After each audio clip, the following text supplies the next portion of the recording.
বাজারে যা মাছের দাম, তাতে মাছ কিনে আর খাওয়া হবে না মনে হচ্ছে। আরে আরে এখানে চিংড়ি কোথা থেকে আসলো?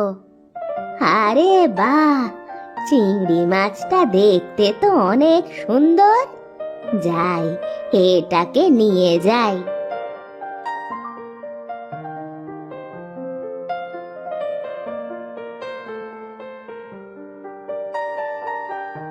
না, এই একটা চিংড়ি দিয়ে কি করব?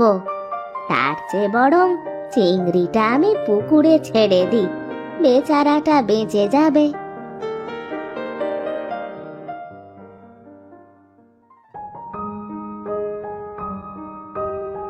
কিরে মালা, তুই আমার বাড়িতে এই সময়?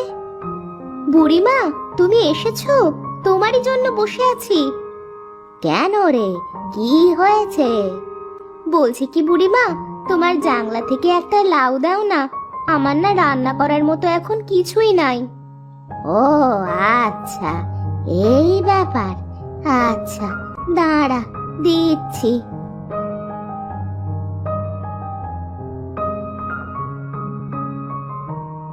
এই নাও গো বউ, আজ লাউ দিয়ে কি রান্না হবে?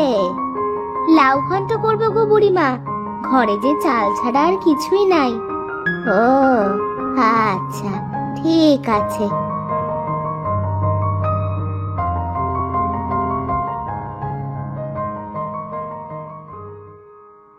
এই হারুন, তা এখন কি করবি শুনি? কি আর করব, চুরি করতে গেলেই তো ধোলাই খাই। ও, এখন চুরিও করতে আর ভালো লাগে না চাচা সাহেব। হুম, কিন্তু ছোটবেলা থেকে চুরি ছাড়া তো অন্য কাজও শিখিনি। এখন তাহলে কি করবি?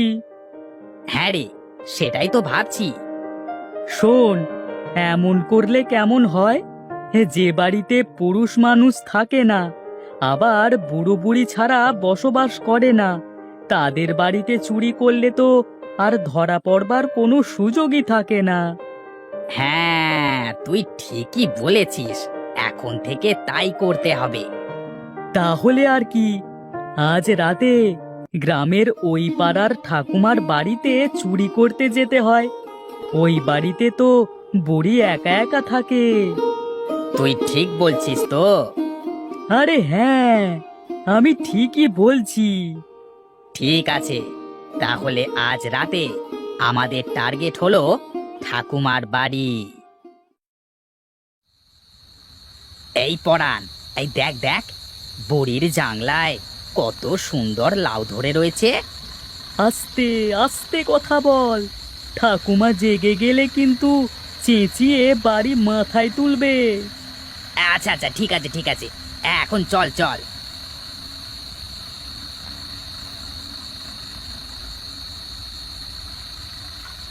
এই হারুন, বুড়ি আজ কি রান্না করেছে রে?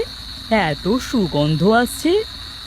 হ্যাঁ রে, এই চল চল, রান্নাঘর থেকে ঘুরে আসি।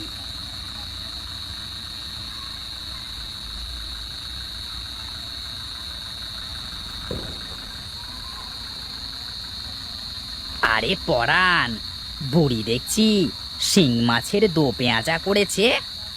তোর কথা শুনে তো আমার জিভে জল চলে আসলো। এই চল চল, চুরি পরে করব, আগে খেয়ে নি।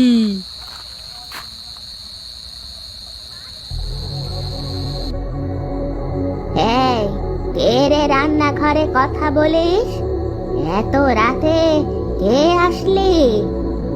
এই পরাণ, এই পালা পালা, এই বুড়ির মনে হচ্ছে ঘুম ভেঙে গেছে, পালা। হ্যাঁ হ্যাঁ, এ পালা, এ পালা রে, পালা পালা।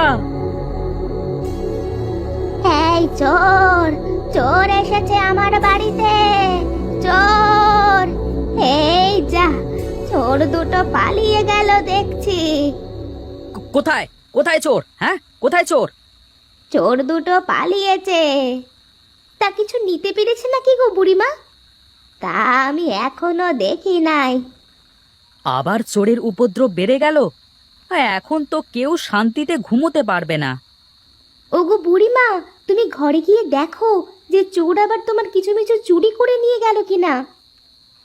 আচ্ছা, তোমরা তাহলে এখন সকলে যাও, আমি গিয়ে দেখি আমার কিছু চোরে নিল নাকি।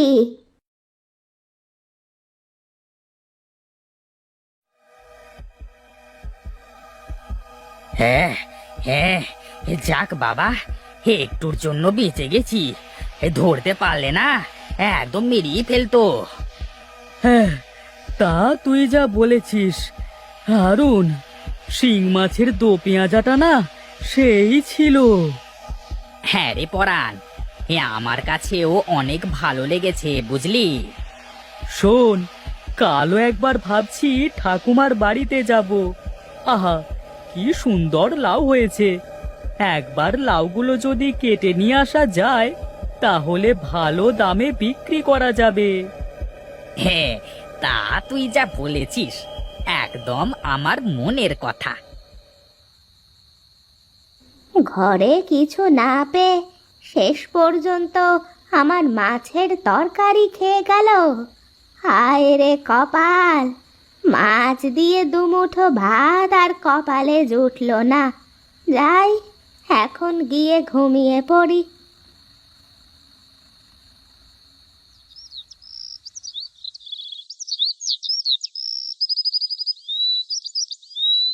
আজ অনেক বেলা হয়ে গেল, যাই জল নিয়ে এসে এক মুঠো চাল চড়িয়ে দিই।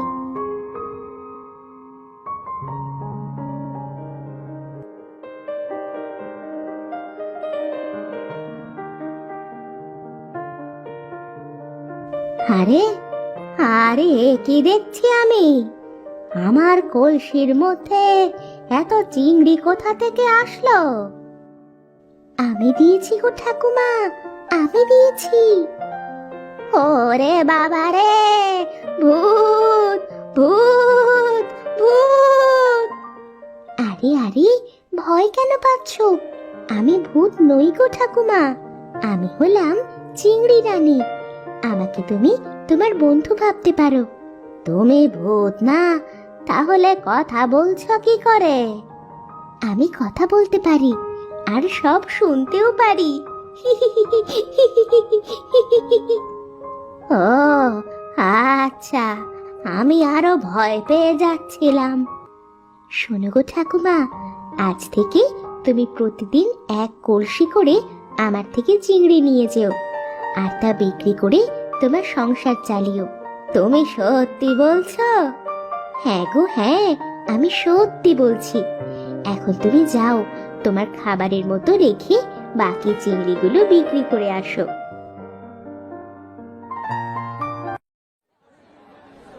এই, চিংড়ি নিয়ে যাও, চিংড়ি, আমার নিজ পুকুরে চাষ করা চিংড়ি। আরে পরাণ, ঠাকুমা কবে থেকে আবার চিংড়ির ব্যবসা শুরু করলো? হ্যাঁ, কিছুই তো বুঝতে পারছি না রে। আমার জানা মতে ঠাকুমার পুকুরে তো এত মাছ নেই। হুম, বিষয়টা দেখতে হচ্ছে তো। শোন, আজ রাতেও বুড়ির বাড়িতে যেতে হবে।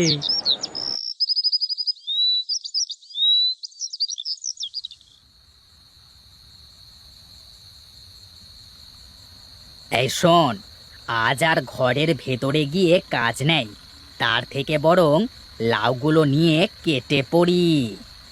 শোন, তুই লাউগুলো কাট, আমি ঠাকুমার চিংড়ি বিক্রি করবার টাকাগুলো হাতিয়ে নিয়ে আসি।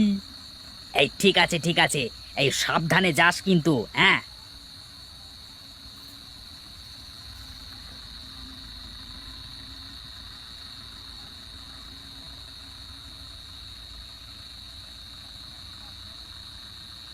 আমার কাজ শেষ, তোর কি হলো?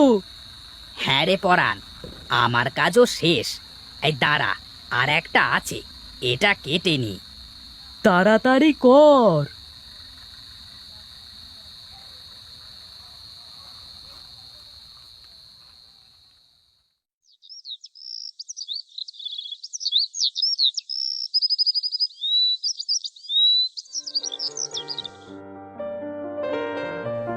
কি? এখানে তো টাকার থলেটা রেখেছিলাম, গেল কোথায়? তাহলে কি রাতে আজও চোর দুটো এসেছিল?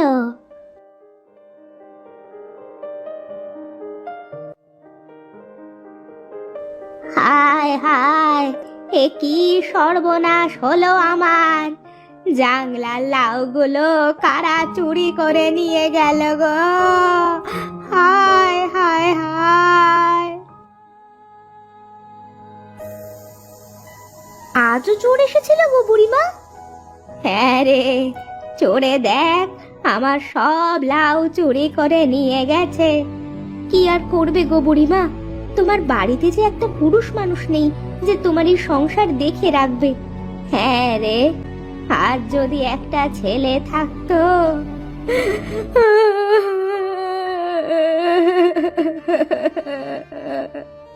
কান্না করো না গো বুড়িমা, ধৈর্য ধরো, দেখবে ওপরওয়ালা ঠিক ওই চোরের বিচার করবে।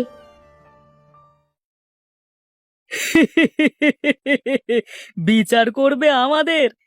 তুইও যা বলিস না হারুন। পরাণ, শোন, আমাদের ভালো হয়ে যাওয়া দরকার। এইভাবে চুরি করে আর কতদিন চলবে বল?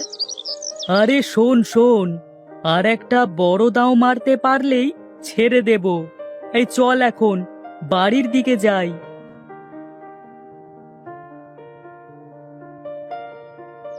তুমি কান্না করো না গো ঠাকুমা। শোনো, তুমি আজ এই পুকুরে 3 বার কলসটা ডুবাবে, আর যা চিংড়ি পাবে তা বাজারে বিক্রি করে আসো, দেখবে অনেক টাকা পাবে। তুমি তো বলেছিলে একবার ডুবাতে। হ্যাঁ, তা বলেছিলাম, আজ আমি বলছি 3 বার ডুবাও। ঠিক আছে।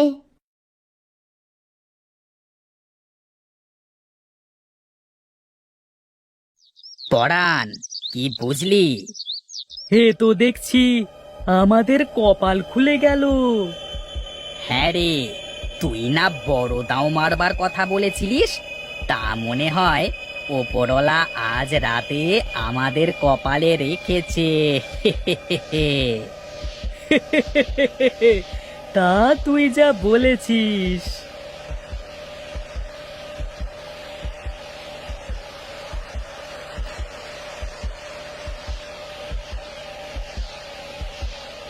এ আগুন, আগুন, বাঁচাও! আগুন, মরে গেলাম! আগুন! হে কে আছো? হে কে আছো? আমাদের বাঁচাও! মরে গেলাম, মরে গেলাম! আগুন! আরে আরে, এইসব কি হচ্ছে? ওরা পাপী, ওরাই এই গ্রামের সকলের ঘর থেকে সবকিছু চুরি করছিল, আর আজ এই পুকুর থেকে মাছ চুরি করতে এসেছিল, তাই ওরা উচিত শিক্ষা পেয়েছে। এই জন্য বলে, সৎ লোকের স্বর্গবাস আর অসৎ লোকের নরকবাস।